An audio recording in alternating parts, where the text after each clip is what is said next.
now time for our first panel, Fast Growth Homegrown Champions. Please allow me to introduce the session moderator. Greg Cause, my boss, is a technology entrepreneur and was appointed president and CEO of BCIC in October 2013. He has founded and invested in many BC companies and sold his first to a NASDAQ corporation. He was a technical architect for TELUS's early digital initiatives and technology lead for the 2010 Vancouver Olympic bid, and we know how that turned out.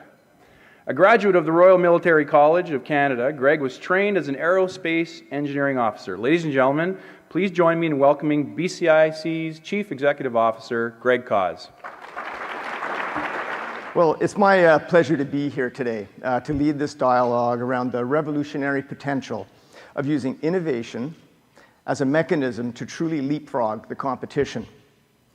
Now, we've called this Fast Growth Homegrown Champions for a reason, and you out there are all homegrown. With us, we have four very, very prominent leaders, each of whom has embraced innovation and beyond, creating world-class products and services. Now, when we set up this panel, we found it very, very challenging. We wanted to focus on companies that actively use technology to leverage their competitiveness. The companies needed to be relevant to the audience and have leaders that could inspire us and cause us to think. The Vancouver Board of Trade has a wide membership, and I think we've reached our goal. With us today, we have leading innovators from all facets of BC industry. Now, they represent a vast range of experience, from large, publicly traded, multi-billion-dollar corporations that are absolute leaders in their field, to world-beating entrepreneurial franchisers that use technology to turn tradition on its head. From sales enablement specialists that all businesses can use to radically increase their revenue, to disruptive technology innovators that will create a vastly cleaner world for our children. I hope you'll be able to step outside of your comfort zone and see how to take an example from their courage and outside-the-box thinking to adopt groundbreaking innovation into all facets of your visit. Some of BC's brightest entrepreneurial minds will now share their own stories of how they're innovating and building globally competitive titans. So I'd like to welcome each of our guests up to the stage. First, I'd like to welcome John Florin, the President and Chief Executive Officer of Methanex Corporation.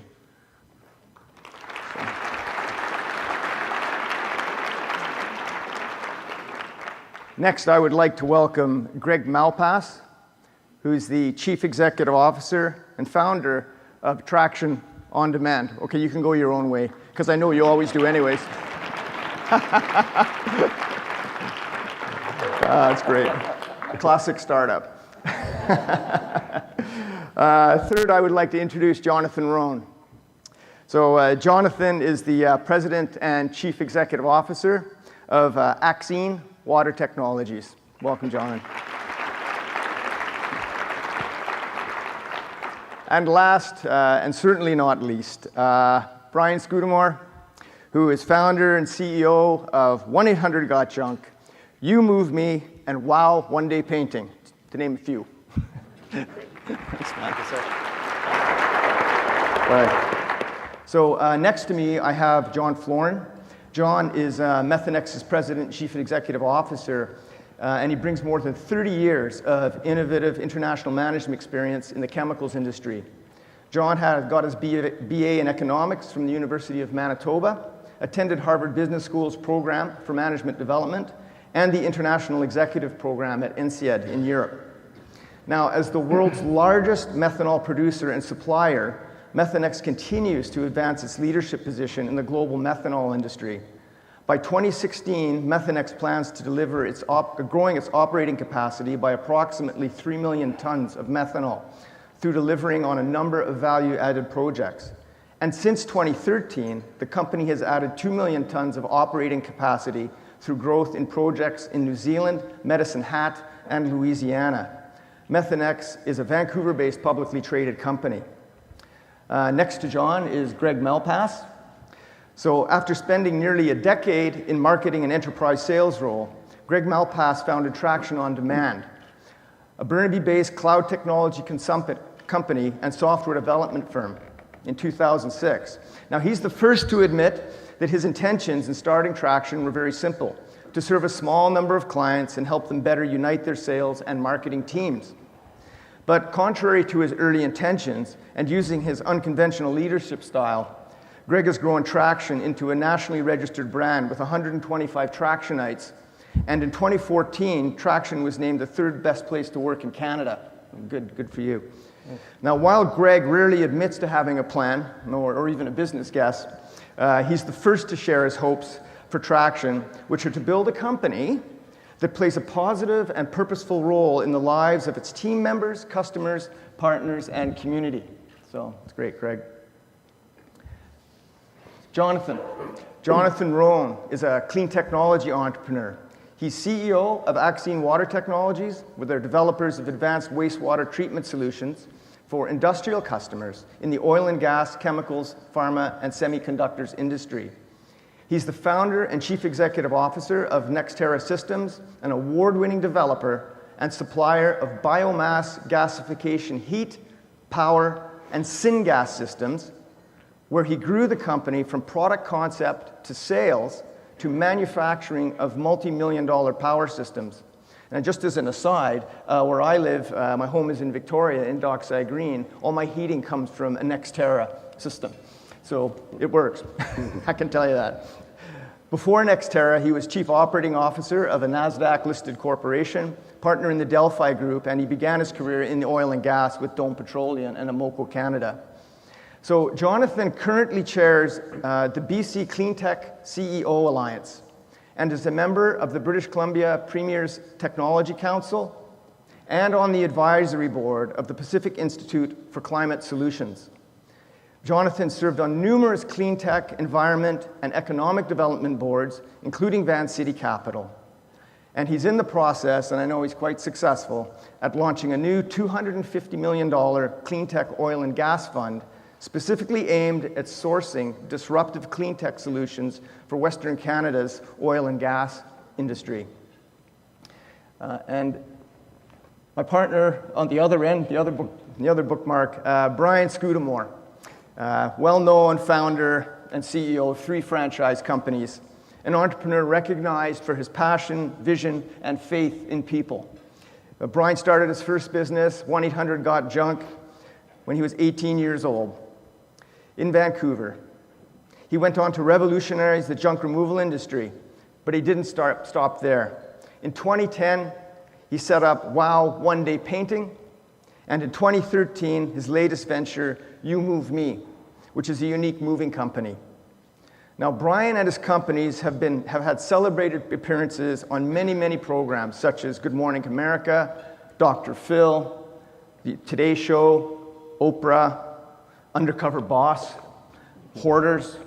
Hopefully it wasn't helping the hoarders hoard their stuff, but no. And the story's been told in many publications, including Fortune magazine, the New York Times, Huffington Post, and the Wall Street Journal, to name a few.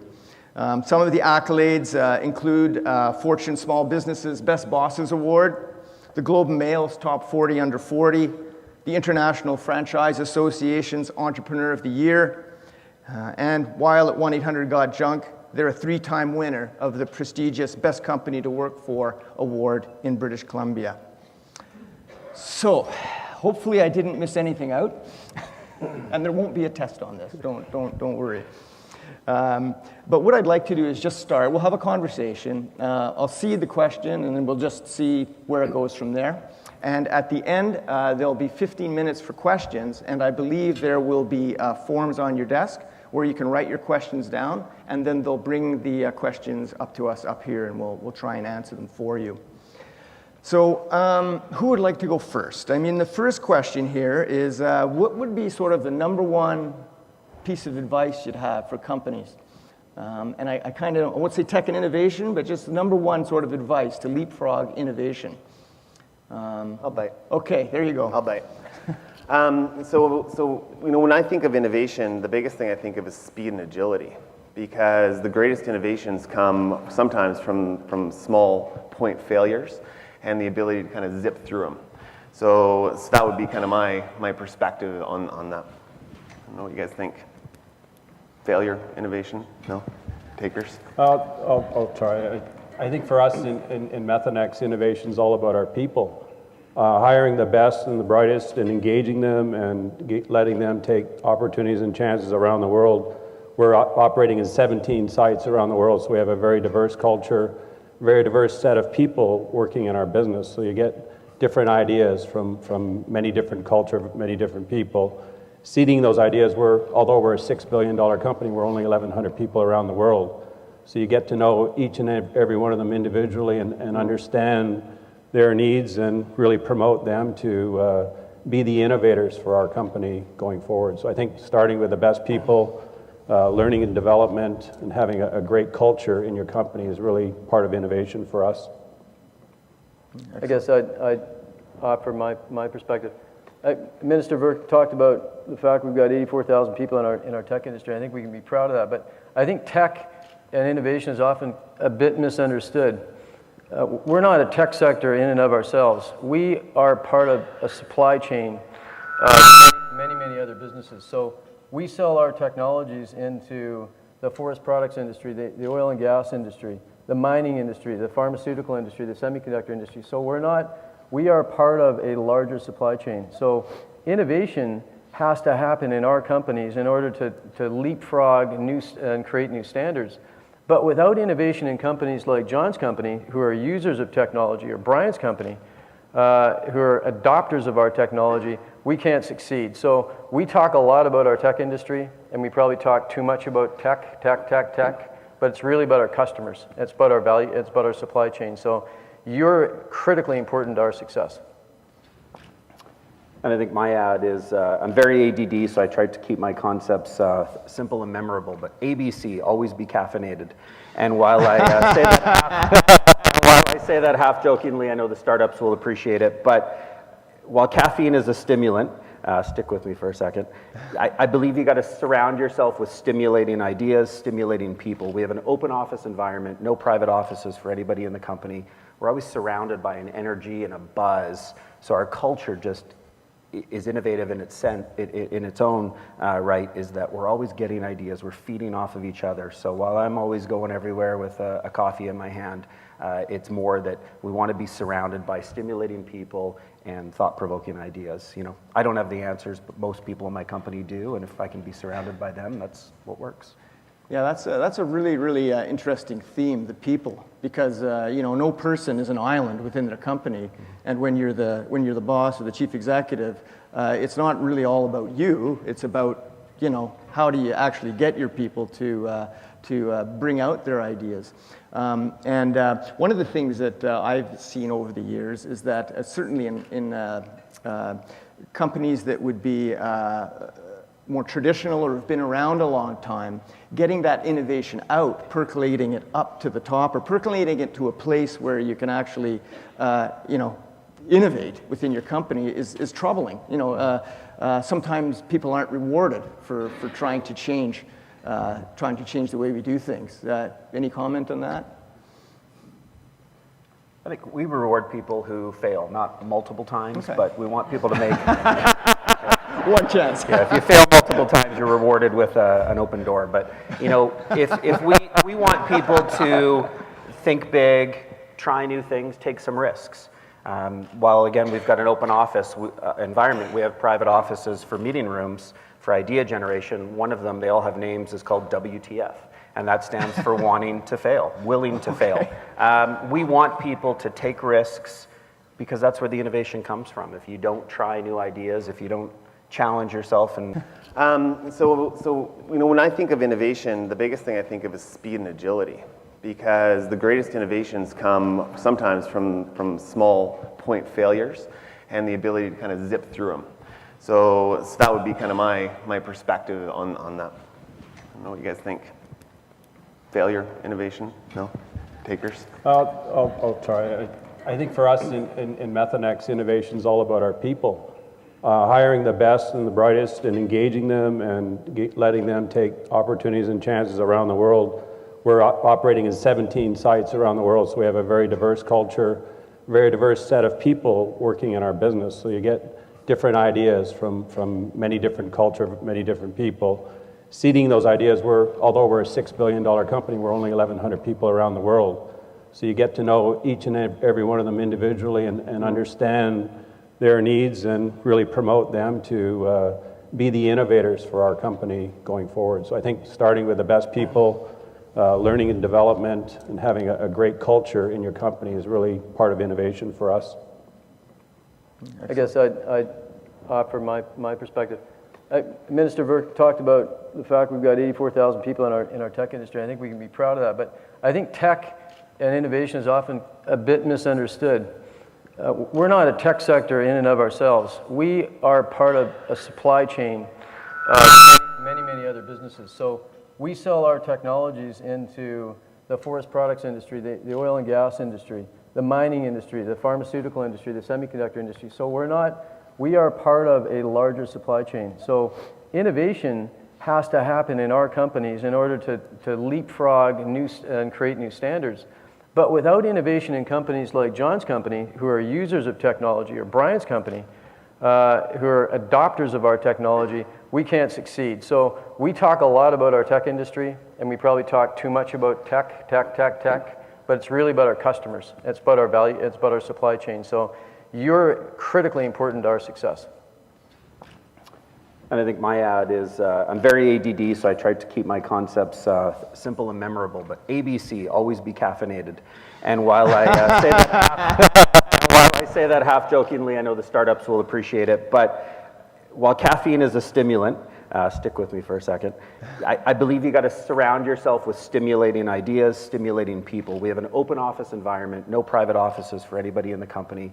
We're always surrounded by an energy and a buzz, so our culture just is innovative in its own right, is that we're always getting ideas, we're feeding off of each other. So while I'm always going everywhere with a coffee in my hand, it's more that we want to be surrounded by stimulating people and thought-provoking ideas. You know, I don't have the answers, but most people in my company do, and if I can be surrounded by them, that's what works. Yeah, that's a really interesting theme, the people, because no person is an island within their company, and when you're the boss or the chief executive, it's not really all about you. It's about how do you actually get your people to bring out their ideas. And one of the things that I've seen over the years is that certainly in companies that would be more traditional or have been around a long time, getting that innovation out, percolating it up to the top, or percolating it to a place where you can actually, innovate within your company is troubling. Sometimes people aren't rewarded for trying to change the way we do things. Any comment on that? I think we reward people who fail, not multiple times, Okay. but we want people to make... One chance. Yeah, if you fail multiple times, you're rewarded with an open door. But if we want people to think big, try new things, take some risks.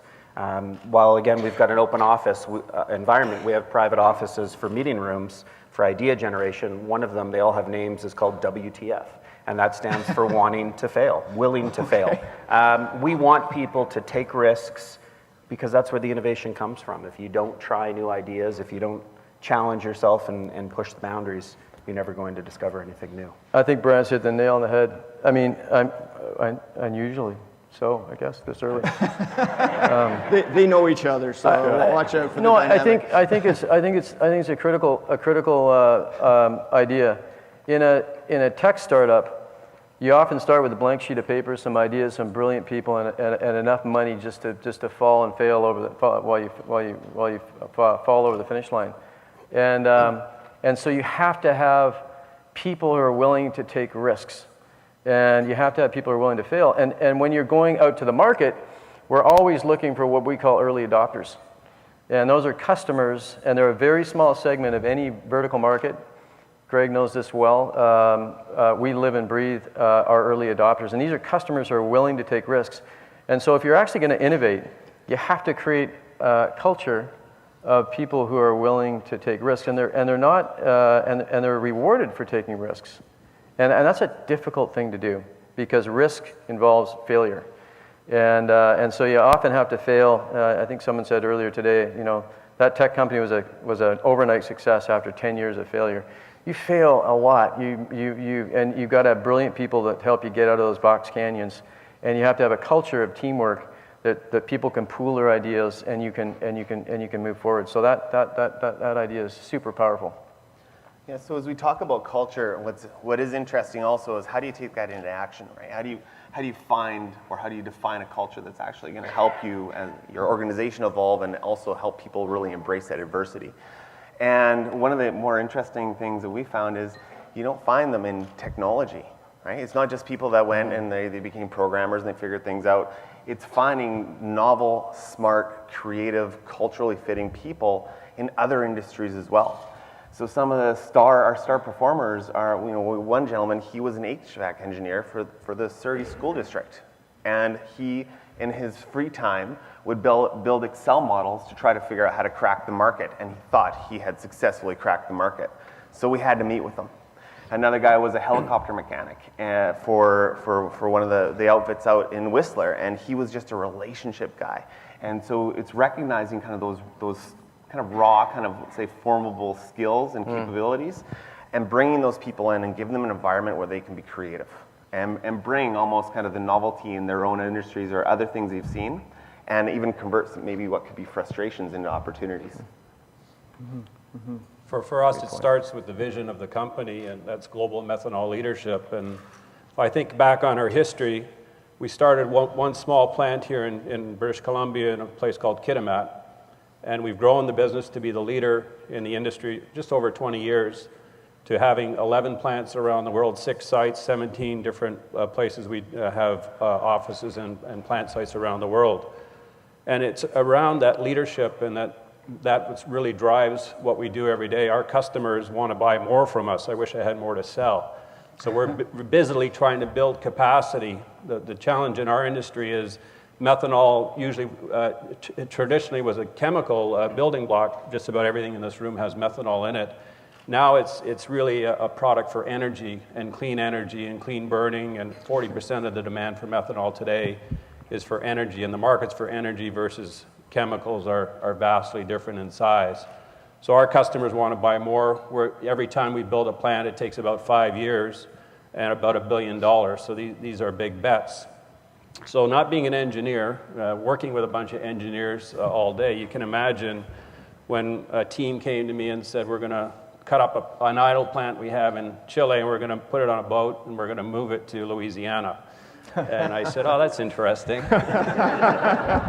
And we're going to do it in half the time and about half the capital cost of a new build. I said, I'm very interested in that. So making that decision and trusting, and one of our core values is trust.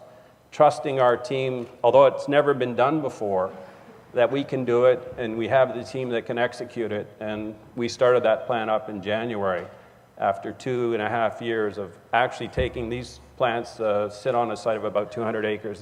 These aren't small pieces of equipment. So cutting it up in large pieces, the biggest single piece was 1,400 tons, putting it on wheels that move onto a ship, that move off of a ship in Louisiana, over the dike, under a power line, over the rail line, over a road, and then right onto the foundations, and everything fit right away, is quite an innovative feat. And now we have people coming to us asking, can we help them move plants around the world? So I think it's around trust, it's about vision, and it's about listening to your customers and what they want you to do. And we're the leader in the industry. We have 15% market share, and we want to continue to grow and lead. And our industry is growing at 3 to 4 million tons a year, so we need to grow at 1 million tons every 2 years just to keep our market share. Big capital and big risk in our business, and again, it comes back to the people and the trust. Right. So Brian, you move me. I see. You move me too, Greg. I see an opportunity here for moving chemical plants. I think Jonathan's point earlier about failure is something I'd like to maybe go down that path just a little bit. In my introduction, Dean mentioned that I sold my first company to a NASDAQ-listed corporation, which is true. But my lovely wife, Catherine, reminds me about a lot of the companies after that first company that I don't mention. And of course, behind all the success stories, there's usually a lot of work and a lot of tears. At one moment, you're on top of the world, pushing forward, and as we all know, it's very easy to end up right back at the beginning again. So I always encourage people to look upon attempts to do things as hugely beneficial. And maybe we can talk a little bit about just creating that culture, how you do that in your own business, how you change yourself to be accepting of it. Because if you pour tons of resources in and it doesn't work, how do you deal with that? It's placing bets. Well, I don't know if I like the word failure, but yeah, I tried to avoid it. If I go back to the late 90s, and fuel cells were all the rage, and we put a fairly large team for our size of company at that time into the fuel cells, because methanol is the fuel for fuel cells. And the vision was to have, I don't know, hundreds of thousands of cars running on fuel cells within the next 5 years. Very naive of us to think that way. The car industry has been around a lot longer than we've been around, and very hard to break into, and a lot of challenging partners with Ballard and others in that space. And we spent tens of millions of dollars trying to develop fuel cell cars. And I wouldn't say we failed, but we didn't succeed. But with that technology,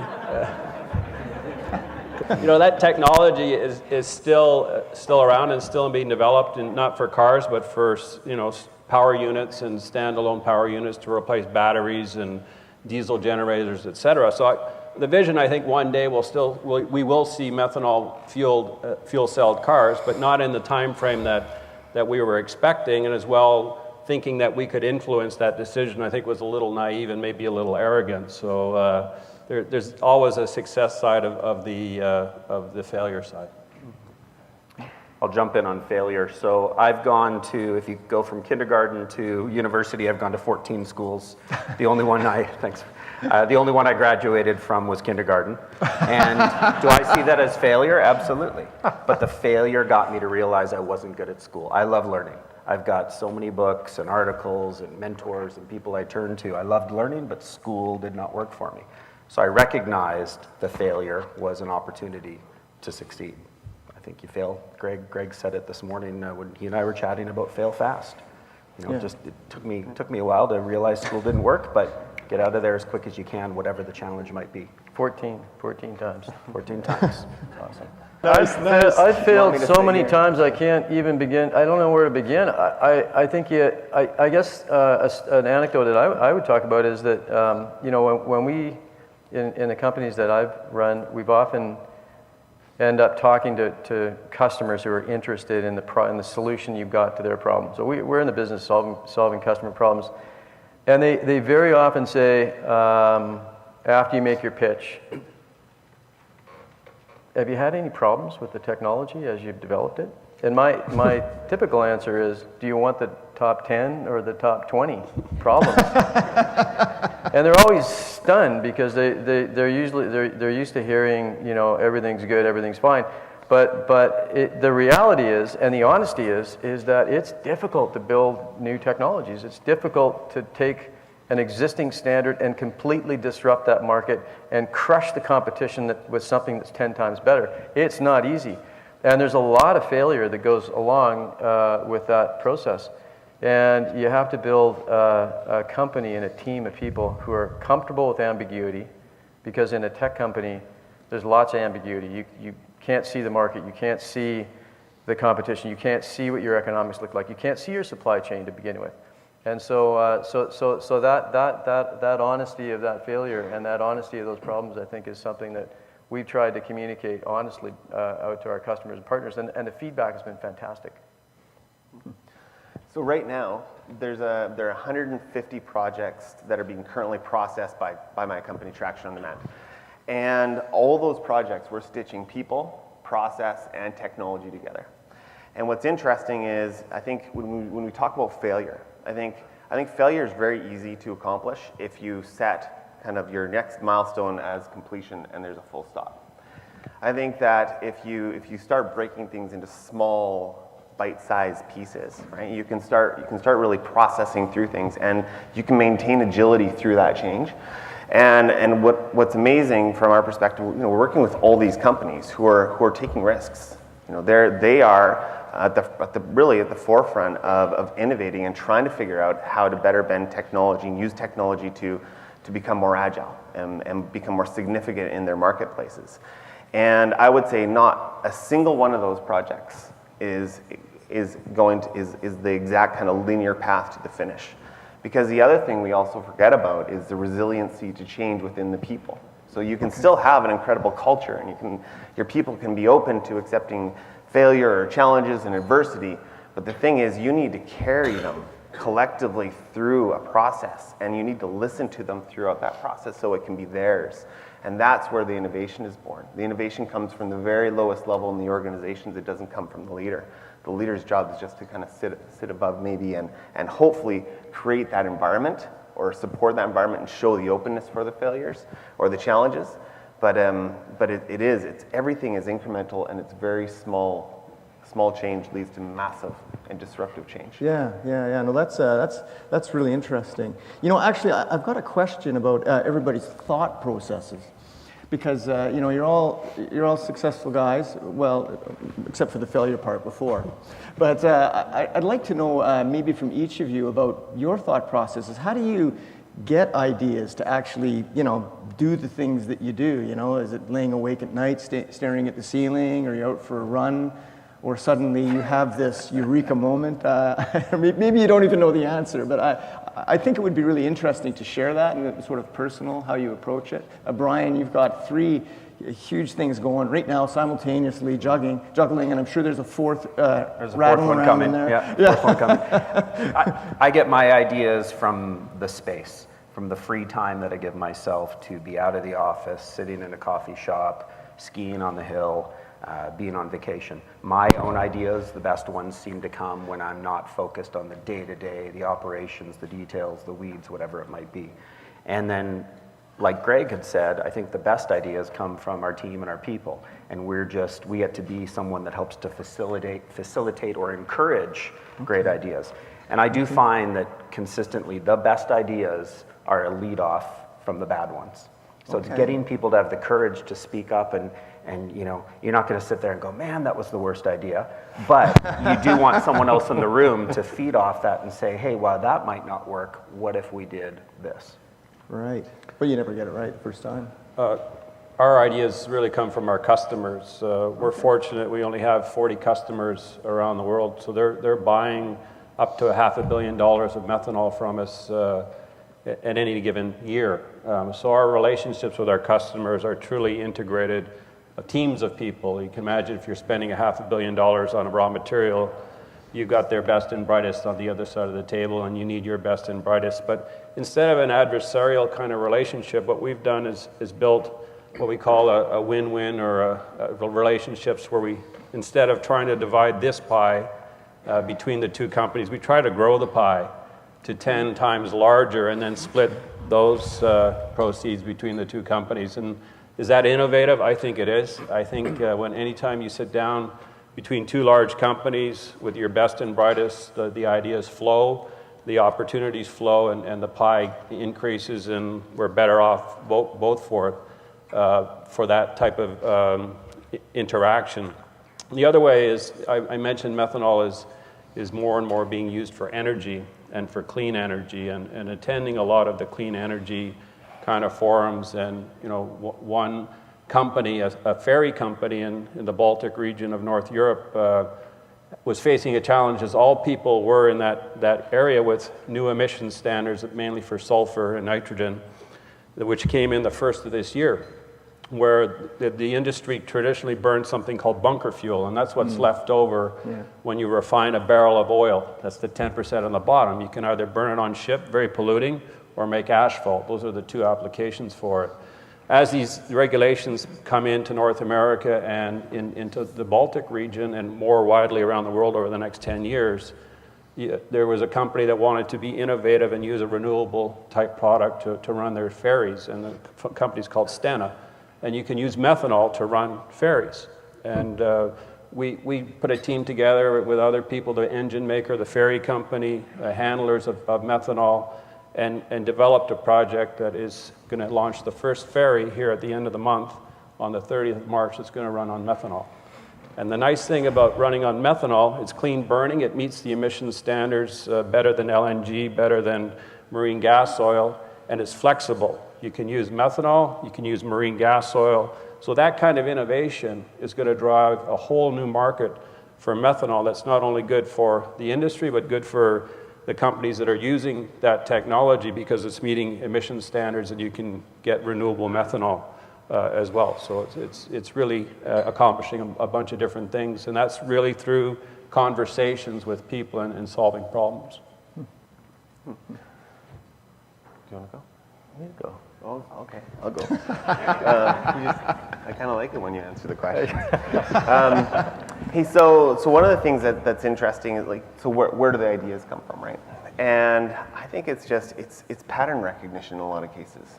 And it's basically, we hear a lot of different challenges from a lot of different businesses. They come from every corner. And all of a sudden you start seeing kind of these ideas and these needs kind of pop up all around. And it's when you bring sometimes two things together that you get the most compelling things. Mm-hmm. And some can be failures. And actually there's a really interesting one sitting in our office. And it's the fusion of, it's basically gaming and performance management for employees. And so we have actually a peer-to-peer fighting combat game that our employees get rendered into, and they can duke it out on this video game. And it's impressive, and people often so if you get badged and you get kind of people kind of celebrate you a little bit, your player physically gets larger and stronger, so you can crush people more effectively. It's not a commercialized product. You could argue it should be. I've seen it. Yeah. There's another opportunity if you want innovation. Yeah, the novelty. Oh, you guys want to get into this one with me? Okay. I've got some. But the neat thing about this is there's two opposite things, right? Corporate performance development and incentivizing people, and then fighting and we hear about gamification. It's just so literal. But it's when you bring those two things, those opposite things together sometimes, and you let them kind of come together, and at Traction what we do is we let people kind of, if they have a neat idea, we'll let them invest some of their time and some of our time in just seeing it through. And then we invest the necessary funds to kind of make it cool. And I think that goes a long way. Yeah. Ideas. So I guess I would add that I generally don't ever come up with any good ideas. I think what I'm good at is recognizing good ideas and the kernel of good ideas that other people come up with, and putting gasoline on an organization and trying to connect the dots and helping people connect the dots. But ideas around our business come from everywhere. They come from great board members, they come from investors, they come certainly from our customers. We learn a lot about ideas that are going to help our business from our customers, because we're trying to solve their problems. And then they come back into our organization, and we really try to, very similar type of process to what Greg described. We really try to help our employees connect the dots and put the product development engineers together, business development people, and 2 + 2 = 17. And but it's generally not come from. I mean, I do remember a meeting recently where I came up with an idea, and the management team said, "Wow, John, that's a good idea." John had an idea. Did you frame it and put it up in the It wasn't a good idea. It wasn't a good idea. It was just an idea. But the point is, they let me. We had a culture that I was allowed to explore that idea fully until it failed. So lead by example. Lead by example. you know, John and I've known each other a while, and there's one very curious thing that you might not know about Methanex is that they have a lot of ships, a lot of ships. They have a huge company called Waterfront Shipping that ships their chemicals. And I think that is not only innovative and world beating, but maybe what you guys could describe is some of the sort of hidden gems that actually give you the innovative edge. I mean, if it's a trade secret, we understand, but I'm always really curious about that. Maybe you could start off, John. Yeah, so we have the single largest chemical tanker fleet in the world for public-private company called Waterfront Shipping. So our business model, I mentioned, we started with one plant in Kitimat, and as we sought low-cost feedstock, which is really natural gas in our case, these low-cost natural gas areas where you didn't have a large population that could always afford to pay more for gas than we could for making methanol, there were some very remote parts of the world, southern tip of Chile, North Island of New Zealand, northern parts of in Trinidad, for example. So as we built out these plants in these remote areas, we needed to build this logistics capability. So we got into the shipping business and terminaling business and rail cars and trucks and all of that. So we have this fleet of ships that moves around the world, methanol every single day. The single largest one's 100,000 tons, and the average ones are 45,000 tons. And we have an integrated supply chain. When I meet with a customer in Korea, they don't say, I want that methanol from New Zealand or I want that methanol from Trinidad. They have no idea where the methanol comes from. They just know they want it on the 3rd of March and they want this amount of material. So our competitive advantage is our reliable quality supply, and that's why customers buy from us, is because we're reliable, because we have this integrated logistics, which wasn't done in the industry and still not done for most industries, where we have a global position where we can move ships from New Zealand to Europe if we think that's the right thing to do. I mentioned the ferry project where they're going to be running on methanol. We've recently ordered 7 new ships, and they're also all going to be running on methanol. Wow. And they'll have flexibility. Interesting in the shipping business, I've learned a lot about the shipping business. Again, not being an engineer or a shipper, you'll learn a lot of things that you had no idea about before. Ferries move at about twice the speed of our ships, so there's a 4-stroke engine and a 2-stroke engine. And there's MAN-Turbo and Wärtsilä, the 2 dominant engine makers in the world. And as Wärtsilä now runs on methanol, our MAN-Turbo ships' engines will run on methanol, and we'll have most of the engines in the world have the capability of running on methanol. So that's another innovative thing that we've done to underpin our reliability to customers. Cool. Well, so Greg, I mean, you're growing so fast. Your family and your business. Yeah. Good luck with that. Maybe you could tell us some of the. Yeah. So what's hidden? So we're a professional services company, and the professional services category is basically arbitrage. You pay someone a salary, and then you essentially mark it up, and all we are is time. Very early on, and Traction's story is reluctant. Right? I'm a reluctant entrepreneur, and I'll be the first to admit it. I didn't have this vision of building this company. It was just, I got really busy, so I needed one person for one thing, and I hired him on a contract, and then now there's 130 of them. And so there's a couple pieces to that. One is I just make sure every day I go to a company that I want to work for, and that's kind of one very compelling piece. But the other thing that's been interesting is pattern recognition. So we are actually, I would say, more of a product company than a services company.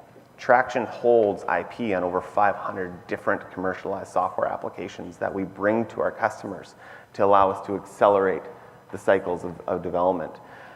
We've actually commercialized now 2 of those products. So one actually has a little over 20,000 users, and we're spinning off another technology company around that, and then we're about to launch another company and then also separate that. So what's interesting is we started looking at these common patterns, and so we are essentially selling products as a service in many cases, and we share the IP with all of our customers. Yeah, that's amazing. Yeah. Well, might as well go down the row, Jonathan. What's the question? Any secrets that you might have that people wouldn't really understand? I mean, you're good at recognizing opportunity. How do you, or with Axine? Well, I mean, I'm in the clean tech industry, and clean tech has gone through quite a transformation in the last, I'm going to say, 5 years, where I think a lot of technology companies in the first wave of clean tech were really selling a premium for green. Buy our technology because it's greener, it's more environmentally sustainable, and that doesn't work anymore. Clean tech is moved into kind of clean tech 2.0 or 3.0 or whatever number you want, and today the only companies that are getting capital in clean tech are the ones that have got a rock solid value proposition. So you have to be able to dramatically improve the cost structure of your customer. You've got to have a very strong value proposition as well as the environmental benefit. And I think it's a really healthy thing for our industry, because what's happened is that we're starting to see trends in our industry where the cheapest form of electron that we're going to be able to produce is going to be solar. This year, half of all the new power generation in the United States is going to be from solar. We're starting to see business model disruption with companies like Solar City that are completely turning the utility industry on their head. In my industry, in water, which is a fascinating market, it's a $1 trillion market worldwide, water. We're seeing the introduction of technologies that are going after huge arbitrage spreads, and companies like Axine and Ostera and local companies like Saltworks are going after these arbitrages, and with new business models that can generate high gross margins with recurring revenue that have the potential to generate massive returns for shareholders. And we're seeing so these are some of the things that are happening in our industry that are really, really exciting. I think part of what we've tried to do at Axine is to try to be very conscious about which markets we go into, which customers we pick, our business model evolution, and very thoughtful about how we go to market. Right. So some of the things that we're thinking about. And my partner at the other end. Yeah, not too many though. Don't give me any really big secrets. I've got lots on this guy. So my number one secret, I think, is sharing the secrets. Nothing is secretive. So we love to share ideas with other businesses. We believe that we've got more to learn by sharing and giving than we do by protecting our secrets. So one thing that we do, and if anyone ever wants to see this, we do something every day, 10:55 a.m. It's a stand-up meeting called Huddle. It's 7 minutes, and it's a high-energy communication meeting. I know Greg does something, and we've been to each other's. And what it does is it keeps us all on track with our innovation, our goals, everything that we're working on, and we just talk more as a company. So if anyone's ever interested, just email me, Brian, at 1-800-GOT-JUNK.com. Great, thanks. Thanks very much. Well, I'd like to thank the panelists very much. Now we're going to get some questions from the audience. So while we're waiting, Greg, we didn't hear from you. What's your secret? Yeah. Oh, well, Greg, show us my partner is running the company that I left now. We've been running for 8 years, and I'm a guy that has itchy feet. I'm a startup guy, and someone said to me, there's this job where you could be an entrepreneur and help other entrepreneurs. And I said, really? Well, that's kind of interesting. So he's still running our business, and I came and took this great job, which is actually trying to help, create economic growth, get technology out into it. I'm quite a technophile, and if you ever go look at my background, you'll see that I've been through a lot of different types of tech, and I just love it. So. There we go. Questions. Okay, enough about me. What about you? Greg Minister's got a question. Oh, Minister Burke. Uh-oh. Well, it was nice having a job. Go ahead, Minister. Thanks very much. The question is to anyone here, what keeps you in British Columbia and what keeps your company headquartered here as opposed to you become global to move somewhere else? It's a great question. I would answer that by saying that British Columbia has some of the best technical talent in the world, and in my industry, we need access to brilliant engineers, technicians, software people, and we've developed a culture here, and we've got great educational institutions, SFU, UNBC, BCIT, UBC, and we've got fantastic people resources. Without great people, we can't have a tech industry. So that's number one. I'll add real quick. you know, all our kids ski together at Whistler, so Whistler's a big draw. Whistler, But a beautiful city, it's safe, it's clean, it's a healthy, vibrant place. For a head office company like ours, it can be difficult sometimes. You know, we are far away from most of North America and the East Coast, and it can be tough for travel, but it's such a beautiful, wonderful place that I would never think of leaving. Minister, a big risk to our sector, though, is the ability for us to recruit people from outside of British Columbia. It's very expensive for people to move here, but also Immigration Canada, if you're talking to your colleagues in Ottawa, are making it incredibly difficult to recruit people from the U.S. We're stuck right now in a multi-month process of trying to recruit people, and I talk to tech CEOs across BC, and this is a huge problem. So if we want to grow our sector, we need to continue to import talent, and we can't have any impediments to that. So that would be a risk. Sorry, I didn't mean to put you on the spot.